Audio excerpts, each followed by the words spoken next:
As I sat there, I found myself reflecting on the past few weeks, trying to piece together any solid proof of Clara's betrayal. My gut was in knots, and every small incident that had built up over time only deepened the unease I couldn't shake. Something was definitely off, but I couldn't quite put my finger on what it was. Even though I felt strongly that something was going on, I had nothing concrete, no real evidence, no details about who, what, or where. That uncertainty messed with my head, making me wonder if I was just being paranoid or imagining her stepping out on me. Despite all my second-guessing, my instincts kept screaming that something wasn't right. Whether it was the start of an affair or just a one-time thing, the more I thought about it, the more certain I became. I'd been chewing on these thoughts for what seemed like forever, but I couldn't help but ask myself how long this had been happening before I even caught on. I took another slow sip of my Jack Daniels and gave the bartender a nod. He shot me a half-smile like he'd seen this kind of troubled look 1,000 times before. The bar was quiet, filled with low chatter that blended into the background, and the mood was just as dreary as the weather outside. The faces of the people around me were lifeless, like they were just waiting out the rain before heading back home. The only woman there, dressed way too fancy for this place, looked like she was desperate for attention as she accepted drinks from an older guy. He seemed hopeful, though he probably didn't need to try so hard. She was already into him. Most of the other patrons were just killing time, waiting for a reason to leave. I was still sitting there, unsure about what to do next, when I heard a voice behind me. Turning around, I saw Nadine standing there, her eyes cutting right through me like she could see straight into my soul. When I tried to respond, the words just wouldn't come. In the dim light, her coat dripping from the rain outside, she started to take it off, and I couldn't help but wonder why she was here. So I asked her. She said she was worried about me and had a hunch she'd find me at this bar. She suggested we sit down and talk. I just stared at her, trying to figure out her angle and whether I could really trust her. I needed to steady myself, so I took another swig of my drink and ordered her a vodka and soda. We waited for the bartender to move on before picking the conversation back up. Our eyes met, both of us unsure and quietly vying for control of the situation. Nadine pointed out that she had noticed something was weighing on me lately, like I was carrying a burden too heavy to bear. I met her gaze for a second but then looked away. There was something unspoken between us, but I wasn't ready to acknowledge it. I told her everything was fine, trying to downplay the whole thing, but she wasn't buying it. My heart sank as I realized that no matter how much I tried to brush it off, she could see right through me. She set her glass down, laced her fingers together and leaned in slightly. Then she said something that made my stomach drop. She told me she knew what was going on. I played dumb, acting like I didn't know what she was talking about, but Nadine wouldn't let it go. She suggested we move to a booth for some privacy, and even though I wasn't thrilled about it, I went along with her. Once we were settled, I asked her what she thought she knew, trying to change the direction of the conversation, but Nadine saw right through my attempt to dodge the subject. She reminded me that after everything we'd been through, I couldn't lie to her. She was right. I'd known Nadine since she was 17, back when I first started dating Clara. She'd always been around, and she'd even had a crush on me back then, though I ended up marrying her sister. As the years went by, Clara and I got married and built what I thought was the perfect life together. We both had decent jobs, earned enough money to be comfortable, and on the outside everything seemed fine. Meanwhile, Nadine had grown into a beautiful, confident woman. By the time she hit her mid-20s, she was the kind of woman any guy would be lucky to know, let alone be close to. But now, as I sat across from her in that bar, I couldn't shake the feeling that my marriage, which was coming up on its 5-year anniversary, might not make it to 6. Nadine, with her concerned eyes, could see the hurt I was trying so hard to hide. Before I could stop myself, I felt my heart shattering as she spoke the words I had been dreading. She told me bluntly that she believed Clara was cheating on me. My mind went blank for a moment, and I tried to process what she was saying. I didn't want to hear it, and I definitely didn't want to believe it. I figured if I didn't acknowledge it, then maybe it wasn't real. Maybe if I just ignored the signs, I could avoid the pain that came with facing the truth. Nadine must have noticed my blank expression because she asked if I was in shock or just in denial. She told me she loved me and was worried that I wasn't seeing things clearly. Part of her even hoped it was all a big misunderstanding. But I kept brushing her off, determined to keep lying to myself. Nadine's frustration boiled over, and her eyes flashed with anger, catching the bartender's attention. I quickly reassured him that everything was fine, and Nadine apologized for causing a scene. She was mad at me, but it was out of concern. She wanted me to wake up, to see the situation for what it was. She said we needed to do something about it, and I reluctantly agreed to hear her out. She started telling me about an incident from a few weeks back when she was hanging out with Clara. Apparently, Clara got a call on her phone and walked out of the room to take it. That struck Nadine as odd since they were sisters and usually shared everything. I nodded, feeling that familiar pit of dread settle in my stomach. Nadine went on to say that later, she checked Clara's phone and noticed there wasn't even a lock code on it. The call was from a guy listed as David, but Nadine had no clue who that was. She decided to keep an eye on things and waited to see if it would happen again. After about a week, Nadine figured out who this David guy was. He was someone Clara had known years ago, long before I came into the picture. They had reconnected recently, probably through social media or some chat app, and apparently, they'd been messaging each other for weeks. I told Nadine that I hadn't noticed anything like that going on, though I had felt there was a growing distance between us lately. Nadine nodded, acknowledging my concerns but explaining that Clara and this guy weren't doing anything obvious, just little things that seemed to fit together all too conveniently. I asked if maybe it was just two old friends catching up over messages, but Nadine shook her head, suggesting it had gone further than that. Her answer caught me off guard, so I asked if I had somehow missed any signs that were right in front of me. I told her how everything lately seemed to be working against us, leaving no room for fun or connection. Nadine just stared at me, disbelief written all over her face. "You've got to stop burying your head in the sand," she said, reminding me how much she cared about me. I pressed her for more, desperate to understand how bad things really were. The look in her eyes was all the confirmation I needed, and that flicker of truth ignited a slow, simmering rage deep inside me. I immediately demanded to know the details. When, how, and where did these meetups happen? Nadine told me that Clara had seen this other guy at least 3 times in the last 2 weeks. She wasn't completely sure at first, but 2 days ago during lunch with a friend who worked with Clara, some information slipped out. Her friend mentioned Clara had met the guy twice for lunch and once for dinner just last week. Nadine asked if any of that lined up with what I'd noticed lately. As I mulled over what Nadine said, I remembered a couple of times recently when I called Clara's office to meet for lunch, only to be told she wasn't there or had already gone out. Was that when she was seeing him? Then there was that seminar she claimed to have gone to last week. It was a last-minute work event that ran late, and she didn't get home until after midnight. She'd said the seminar dragged on, and that the team grabbed a drink at the hotel bar to wind down afterward. I remembered how there was no intimacy that night. She just went straight to the shower and then to bed. My mind was racing, struggling to make sense of it all. Seeing how upset I was, Nadine warned me not to act recklessly, reminding me that I didn't want to do something I'd regret or land myself in any legal trouble. But I had already made up my mind. My expression must have given it away because she looked worried as I declared that I wasn't going to let this go on any longer. I told her I wouldn't stand for a cheating partner and vowed that both Clara and this other guy would pay for what they had done.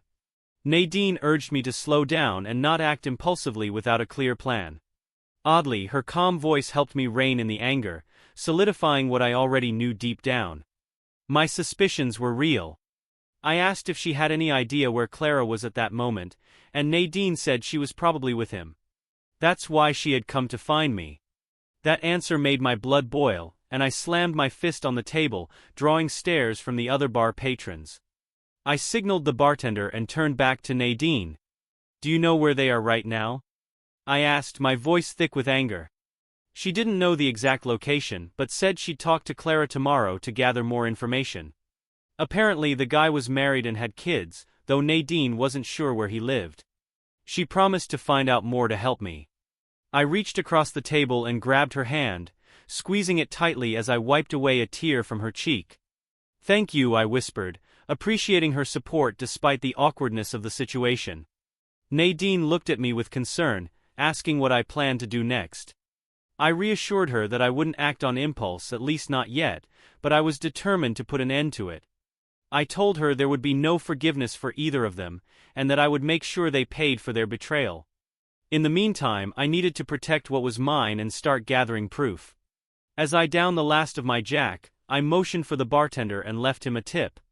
Nadine still looked uneasy as she asked when I planned to confront Clara. I thought about it for a moment, telling her I'd make a few calls tomorrow and start securing my assets. I made it clear I wasn't going to let Clara take a single penny from me.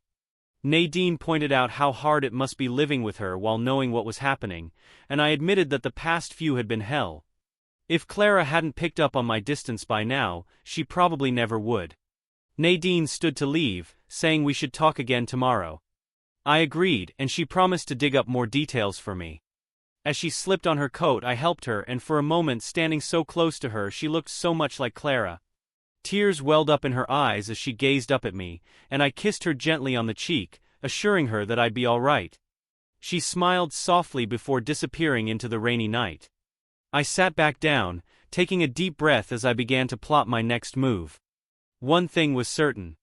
They wouldn't get away with this. My revenge would be swift, cold, and without mercy. After that, everything was a blur. Somehow, I woke up in my own bed the next morning, my mouth dry, my head pounding like a drum. Rolling over, I saw that Clara was already gone, though I could hear faint noises coming from downstairs. Swinging my feet over the edge of the bed, I stood, trying to shake off the hangover. As I staggered into the bathroom, my mind swirled with thoughts of last night and what was to come. Entering the kitchen, I found Clara already there. She looked me over and casually asked what kind of state I was in. I mumbled something about meeting up with an old friend and having one too many. I poured myself a glass of orange juice, downed it, then poured another. She pressed me for more details, asking who the friend was. That's when I realized I needed a story. I mentioned a guy named Dave, an old buddy from college who was in town on business. At the name Dave, I noticed the tiniest flicker of recognition on her face before she quickly turned away. I went on, talking about our days playing football together in college. Clara acted like she didn't remember him, but brushed it off, saying it didn't matter as long as I had a good time. It was the first warning sign. Sitting across from me, Clara was unusually distant, like she wasn't really there. I casually brought up her evening, trying to sound uninterested, but watching her closely. She claimed she had finished work and grabbed a quick meal and drink with her co-workers, getting home around 9:30. But I knew better. I had been home until 10 before heading to the bar. That was the second glaring sign. She continued talking about her plans for the day, mentioning she might be late again. Then, almost offhandedly, she mentioned that Dave, an old friend of hers, was supposed to get in touch. I forced a smile and suggested she invite him over so we could all catch up. She hesitated, then agreed, asking if I really remembered Dave. Her voice was casual, but something felt off beneath the surface.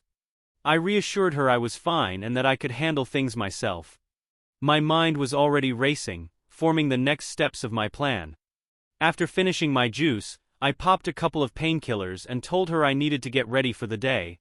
As I left the house, one thing was crystal clear. This wasn't over. Clara and her lover had no idea what was coming for them. As I dressed, my determination hardened. This charade had gone on long enough.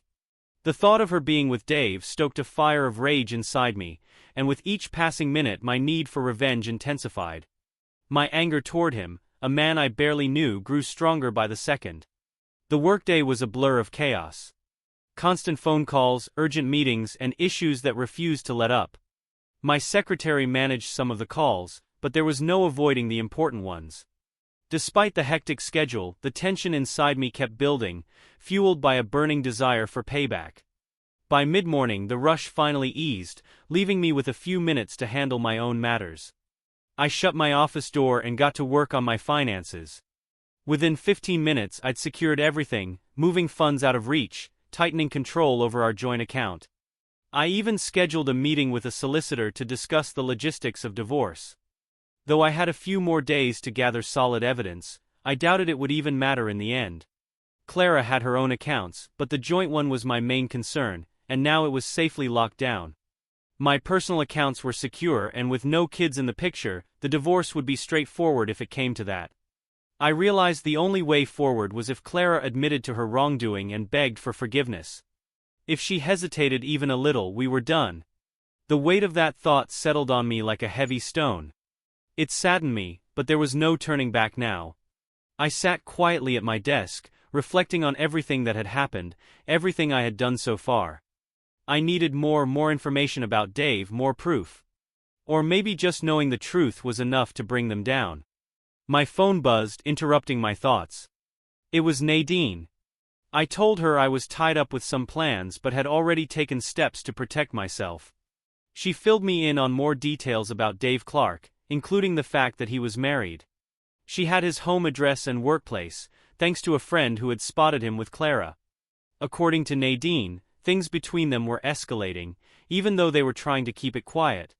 Feeling like I finally had something concrete, I asked for all of Dave's information. In no time, I found his social media profile and stared at his photo.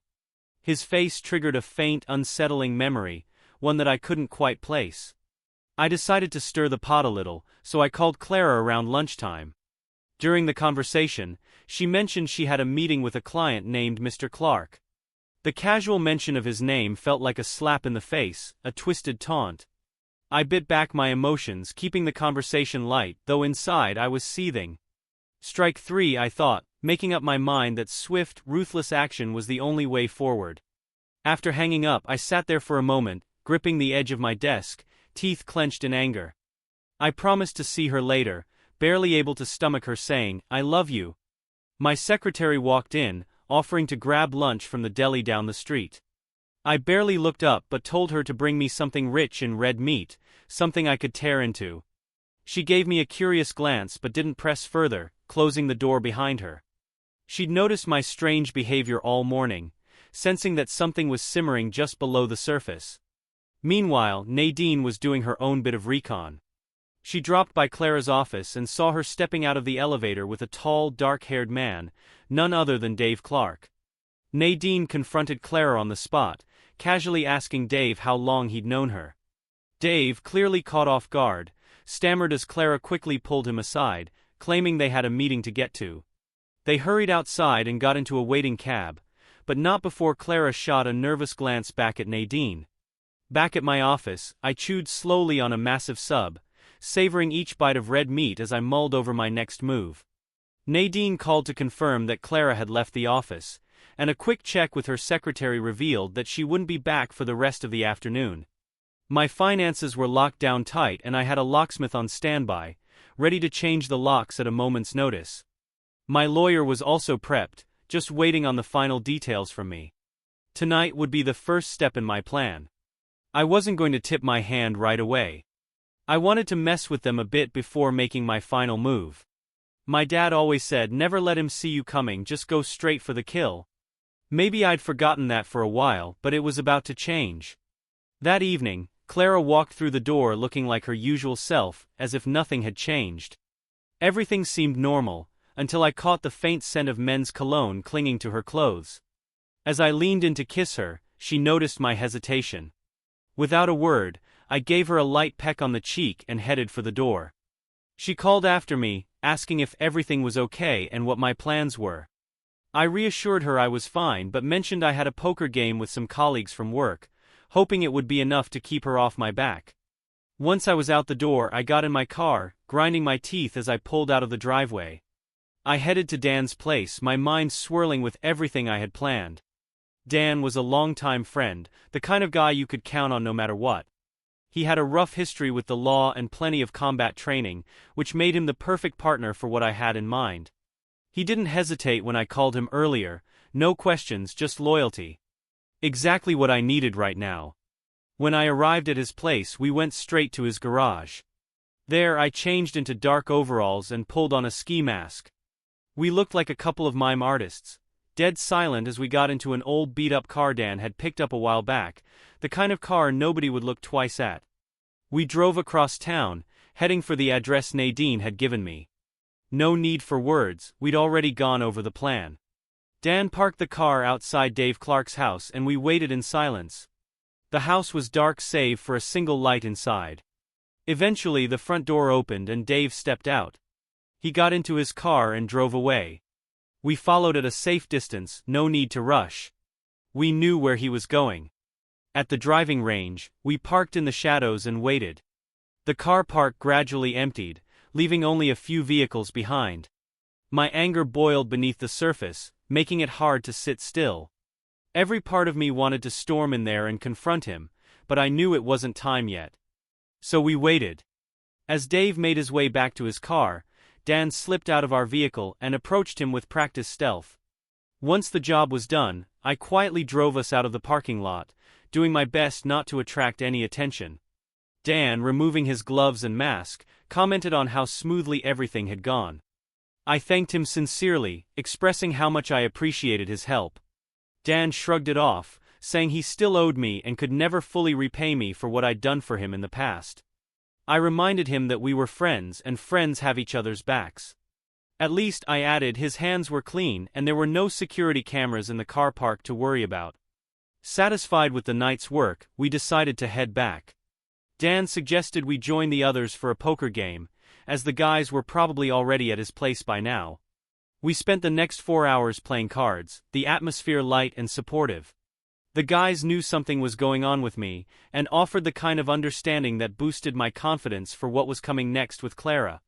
Before I confronted her, though, I had plans to mess with her mind a bit. I stumbled through the front door just after 1 a.m., exaggerating how drunk I was. Dan had arranged for one of the guys to drop me off in my car. Clara, who had stayed up waiting for me, immediately questioned why I was so late, scrutinizing me with suspicious eyes. I waved off her concern, slurring slightly as I told her Dan and the guys had dropped me off, and that I'd had too much Jack Daniels. I barely managed to hang my jacket on the peg, missing entirely, before collapsing onto the sofa. Clara sat across from me, arms crossed and disgust etched on her face. I kept my expression blank, waiting for her to say something. She didn't hold back long, asking, "What's going on with you, Eric? Is there someone else? You've been acting really weird lately." I bit back the anger that surged inside me and forced a chuckle. Reminding myself to keep calm, I said, "I'm fine, just going through a rough patch, but don't worry, it'll all be over soon." My words hung in the air, leaving her confused but on edge, knowing something was off but unsure what. We went to bed and I pretended to pass out, immediately faking sleep. It frustrated her as she seemed ready for a confrontation, but I wasn't about to give her that satisfaction just yet. The next morning she was up first, making coffee. I dragged myself downstairs, putting on a show of being hungover, all the while being obnoxious. I playfully greeted her and rubbed my temples, mentioning my pounding headache. She tossed me some headache medicine without much enthusiasm. As I sipped my coffee, I noticed her phone sitting on the kitchen table. I could sense her unease, as if she was tempted to grab it, but didn't want to seem suspicious. I poured some orange juice and casually picked up her phone, making it look like I was just moving it out of the way. A flash of panic crossed her face as I briefly glanced at an incoming message, handing it back to her. I remarked that it looked like the battery was low, and she didn't want to miss any important messages. I left the kitchen without another word, heading upstairs to get dressed. Clara stared after me, clearly rattled, wondering if I knew something but trying to convince herself I was still in the dark. She thought she'd been careful. After all, this affair had only been going on for a few weeks, a couple of lunches, dinners, and 3 hotel stays. To her, it was just harmless fun, and she believed I'd never find out, especially since she didn't think I was lacking anything at home.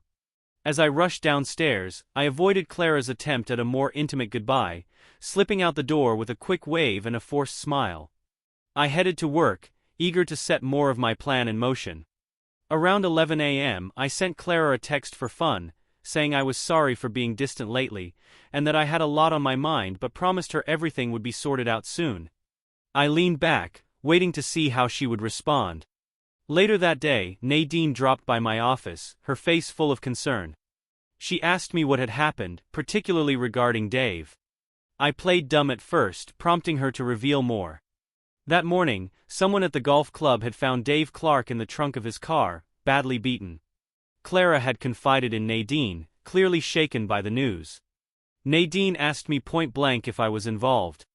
I dismissed the idea, acting indifferent and denying any involvement. I explained that Clara had mentioned Dave's condition through a work-related meeting. They had called to inform her that Dave had been hospitalized, and his wife confirmed it. Nadine seemed to accept my explanation, though she warned that next time, things might not be as easy for them.